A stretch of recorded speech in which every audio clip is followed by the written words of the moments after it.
Welcome back to the OU podcast with myself and Eli Lederman, Tulsa World Podcast, talking everything Oklahoma University, or University of Oklahoma. Let's get it right. It's good to be back. Took a week off with the team. We didn't podcast, and I feel refreshed. Eli, how do you feel, man? You're glowing. You look like you had a week just to refresh. I was on the road in Kansas City. I didn't. I was with the hoops. I didn't take it too light, but it was nice to have a weekend off. And Brent Venables said yesterday that it was nice to have a break from all of us, which fair enough. But it's good to be back, and we're like right back into it. We're traveling again this weekend to Iowa State. It's going to be Now, fun. Yeah. well, I wanted to ask you, how many times have you been to Ames? I've been once. You've Ah, probably had a gosh. good number of trips. Any That's a memorable trips? Yeah, every even year since 2012. So 12, 14, 16, 18, 25. This is my sixth trip to There you Ames. go. So yeah, Ames, Iowa, and I love going to Ames. I love the passion of the fan base. That's the thing. That's the fun thing about Ames is there's a big strong passion. And you see it in basketball season for sure, but Mhm. football they love their football up there. And I tell you, last time I went up to Ames, it was funny. There were a lot of signs ripping Iowa. Even though they were playing the Sooners, they don't like Iowa. They still don't like Iowa, no matter what time of year it is. So it's a fun trip. Yeah, I wonder if there's I don't know who on either side of this is how they're gonna feel about it, but I wonder if there's some elements in Nebraska to what Iowa State and Iowa have of being kind of they're the big teams in the state, and the fan bases just feel different with those schools. Like those three to me feel really different. And walking out last year, covering OSU with Garen Emig, game was like I think an 11 a.m. kick, maybe it was a 2:30, but it was an early kick. And at like 9 o'clock, we're walking out of the stadium, and there's still fans just tailgating in the parking lot. They were nice as could be, even offered us a beer, but we had to get back to Ankeny or Des Moines. But it is a really cool, I think one of the best locales on the Big 12 swing. It's funny. Garen sent me a text this week talking about Iowa State fans, said that we're going to walk through tailgates and people are going to offer us beers, and said we could just spend the night in Ames if we wanted to, just hang out with the fans after the game. So it's going to be funny after the game. We'll see if they're excited, if they're just kind of drowning their sorrows. And to be honest, I don't know what to expect again. And we had this talk 2 weeks ago when Oklahoma was going to play Kansas. I didn't know what to expect then. We saw Oklahoma score 52, yet give up 42. I'm in the same boat again. I don't know what to expect this weekend as well. Well, if I were a hack journalist, if I would probably maybe come up with a line and say they're kind of, and it's Halloween, the trick or treat Sooners. You don't really know what you're going to get. And I don't think we might not know it until, the clock goes zero at Lubbock in the final week of the season, or just what this team is, because you're right. I mean, defensively, still a lot of question marks, even after a better performance against Kansas. The offense, I think we can have a reasonable expectation, but what are they going to do against the Big 12's best defense in Ames? It's all like still in the air, and then there's the element of a bye week. I mean, is that going to sound? You'd think it might have helped them. I'm almost certain they needed it, but who knows which team is going to show up, and that's been the case basically every week since conference play began. It's funny, for all these times we think OU football, we think of high scoring games, shootout wins. This has the makings of maybe a low scoring game, especially, with Iowa State, they've had some issues on offense. I know we've seen Oklahoma's issues, but more or less Iowa State's defense is probably going to put a lot more pressure on the Sooners than they've seen all year. They got a talented defense. So this has the makings of a low scoring game. But again, as soon as we say that, I wouldn't be surprised for the 45-35. Things could go nuts as well, too. So we've seen that. Let's talk a little bit about Iowa State. I mean, the defense, the 3-3-5, and what they're able to do. What impresses me a lot about this Iowa State team, Eli, and they have over the years, is just the consistency of the coaching staff, the continuity, and also, these are guys. A lot. You look at their defensive coaching staff. A lot of these guys have coached together for a long time. You don't see a lot of new guys, new faces on this team, and it allows you to build a culture, especially on defense. And I think that's a credit to Matt Campbell. You know who else is impressed with their defense? Brent Venables. Asked him about it yesterday, because he's obviously in the early stages of trying to build. If in 7 years, it's how long Matt Campbell has been at Iowa State. In 7 years, Oklahoma is the class of the Big 12 defensively year in, year out, which Iowa State largely has. I mean, I have it here in front of me. The last, you going back to 2017, each year they finished top three in scoring defense, and they were the best defense in a couple of those years. they have built something really consistent. And to your point, you've got Matt Campbell and John Heacock, the defensive coordinator. They've been there all of those 7 years. And so I asked Brent Venables, I said, is there something there to mirror? Maybe not scheme, but although Brent Venables also noted that they've had success with the 3-man front that OU fans have had such a problem with. But he just said, all the consistency, the buy-in, recruiting to a system, all of that is what they're trying to do in Norman. It's kind of his third run building a defense over time. He did it with the Sooners the first time, did it at Clemson, and now Brent Venables is doing it again.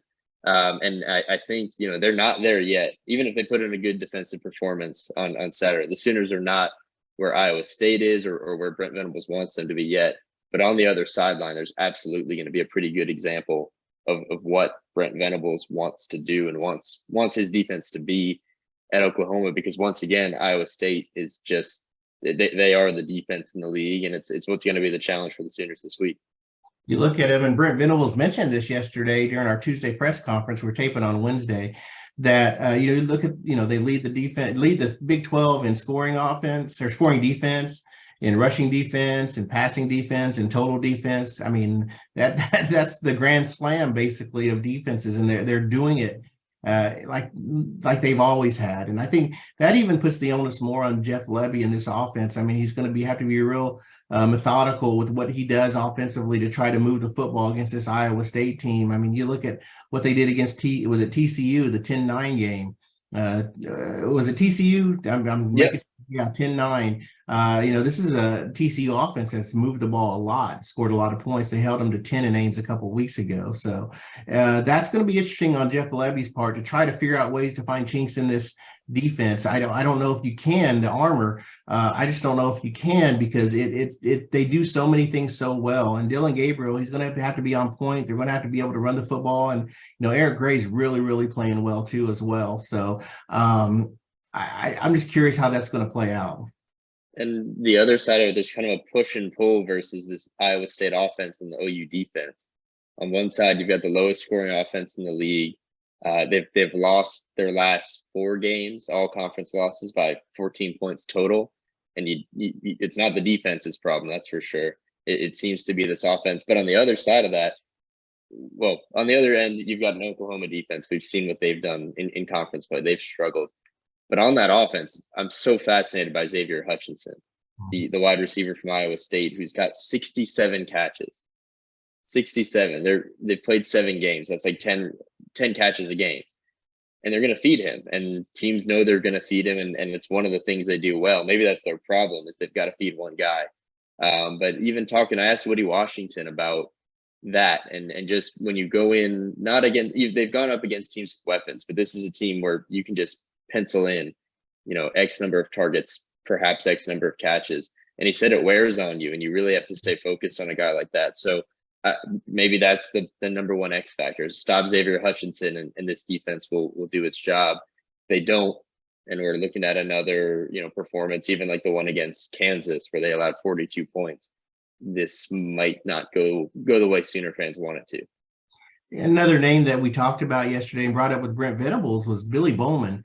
Ever since the TCU game on October 1st, when he was injured with the kick return, we haven't seen him, and the defense has suffered without him on the field. I mean, you can really tell that there's a void out there. And Ted Roof even said, called him probably the best player on that defensive unit. And, we were at practice on Monday night. We saw him out there kind of doing some drills, kind of running around, and you can tell he's really trying to get back to where he was. And I thought it was interesting, Brent Reynolds saying, sometimes going hard during rehab isn't the best thing. You got to let your body heal. And that just tells you about the anxiousness of Billy Bowman wanting to get back on that field and really help his team.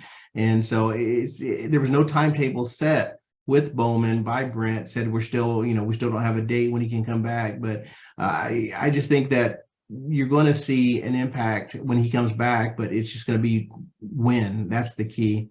Another thing that I wanted to ask you about too, when we talk about this defense, and we asked about him. You're working on a story, DJ Graham, going from cornerback to wide receiver. That was kind of a surprise a couple of weeks ago, and now Brent Venables has talked about it. He talked about it a little bit on Tuesday.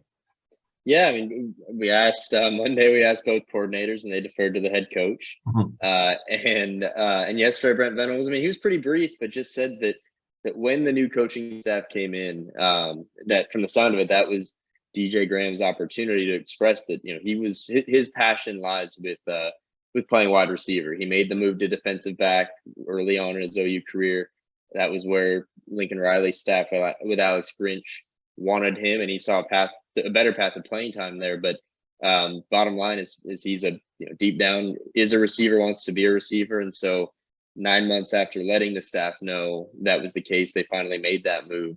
And I will have a story on that. I spoke to DJ's father, and you'll be able to find it at Postal World probably not long after this podcast drops. So go have a read. But really, it sounds like it was a very much so a DJ Graham decision, and maybe a case where a promise was made in the winter about give it a shot at defensive back, and if it doesn't work out, we'll see. And that, according to DJ's dad, the coaching staff kept its word. So it'll be interesting. We know he's quite an athlete. We know he can make some incredible catches. They've come on the defensive side of the ball, but that was kind of an interesting underlying storyline through the bye week of this position change for a guy who's made upwards of 10 starts in the Sooner secondary. You're looking at a player too, his athleticism. You're right. I mean, that's the kind of player there's a reason he's at Oklahoma. I mean, everyone was impressed with his athleticism. Brent Venables did mention when he was recruited as an athlete. He wasn't recruited as a defensive player or an offensive player. So Venables did mention that too. And I think this is just part of the things we're seeing in this first year under the Venables era, when we're seeing transitions made. We're seeing some moving around a little bit, different positions a little. Nothing this like this. So we haven't seen anything like this. And this is the only one. Brent Venables was asked if this was the only position change. And yes, this is the only major position change there is. But I think we're going to see a little bit more of this. Maybe some younger players playing, getting more time, because undoubtedly there's going to be some shuffling of personnel during the offseason. There'll be the transfer portal. We'll see what happens. We'll see if, maybe Oklahoma doesn't fit for some kids. Maybe it does for some. A player that I was interested in, I'm going to write about later this week, is Robert Spears Jennings from Broken Arrow. Had a really good game against Kansas. And it's one of those things where he's catching up to the game. When he got on campus, he made me laugh because he said his footwork was awful when he first got to campus, and he wishes he had film of his footwork now, because he said, I'd be disgusted with what I saw back then and how much he's grown. And I think that's part of the evolution of a player, especially a true freshman. When you're getting used to the college game, he got rewarded with more playing time against Kansas, and I think that's good for him as a player, and it's good for the team on the depth side of things. I mean, Key Lawrence and Billy Bowman have been hindered a little bit by injuries this season, so I think you just need some of those young players to step up. And it's neat being from Tulsa to see a kid from Broken Arrow really go out and perform like he's performing. So I think that's a really cool deal too. So Iowa State, this is going to be an interesting game because it starts the ball rolling on a 5-game finish to the season, where right now Oklahoma's still not bowl eligible. There's still a couple wins from getting to a bowl. So I don't know what's going to happen. And again, we started off saying we don't know what's going to expect, but I really get a feeling this is a game they really need to take a step toward bowl eligibility. I think so. And you can look at it both in the context of what's ahead. I mean, Baylor at home, West Virginia on the road, Oklahoma State at home, and then finishing in Lubbock. You could argue this is I wouldn't call it an easy game. No trip to Iowa State is easy, but perhaps, I mean, if you wanted to argue it, you could say that's the easiest part of that path, that 5-game path. And so there's that end of it, and really needing to get to those 6 wins to maintain bowl eligibility. But you'd also think that if they came off the bye week after that Kansas game, and this one resembles anything close to those earlier Big 12 losses, that it would really take the air out. You could debate if they could recover schedule wise, but you'd at least then have a lot of those same questions about, what could this team do in those next 4 games if they couldn't go to Ames and stop the conference's lowest scoring defense. So this is huge. And it really doesn't get much easier from here. And that's due in large part to the fact that the Big 12 is so much better than it has been in years past. But Eric, when you think about that stretch, where do you see 2 wins that get them bowl, 2-3 wins and what they need to be playing postseason football? Well, I think the one thing you want to do is avoid having to go to Texas Tech in the finale, needing a win to get bowl eligible. You don't want to be in that position. You want to feel okay going into that game. I think this week is probably one of their best chances to steal a win on the road. It's not going to be easy, like you said. It's funny, Eli. You look at this team. I was looking at the notes. They've only lost 3 games to Iowa State in the last 53 meetings. So they're 49-3-1 against Iowa State, and 2 of those losses have come in the last 6 years. I was gonna say that is staggering. Yeah, so I mean, there's been so much success Oklahoma's had over Iowa State. So, and it's not an easy place to play whenever they go up there. Even their best teams have troubles up there, but I think they need to find a way to steal a win up there at Iowa State. And I think even going to West Virginia, I think if they can find a way, West Virginia hasn't beaten OU since they joined the Big 12 in 2012. So I think that if OU can get a win there, you're in really good shape. And even the Baylor game, I feel good about Oklahoma's chances in that Baylor game. I'd say those 3 games are the ones to really keep an eye on. I think OSU is going to be tough, and that'll depend on Spencer Sanders' health, of course. But I think playing at home will be a benefit to the Sooners, and I think there's the revenge factor after last year. And then also, we talked about going to Lubbock. I think that might be the toughest game, especially if you need to win that 6th game. So I'd say those 3 games coming up, that 3-game stretch of Iowa State, Baylor at home, and then going to West Virginia. I think that if they're going to make the bowl game, I think they need to go at least, obviously 2-1 in those games to reach it. Starts Saturday, but enough about football.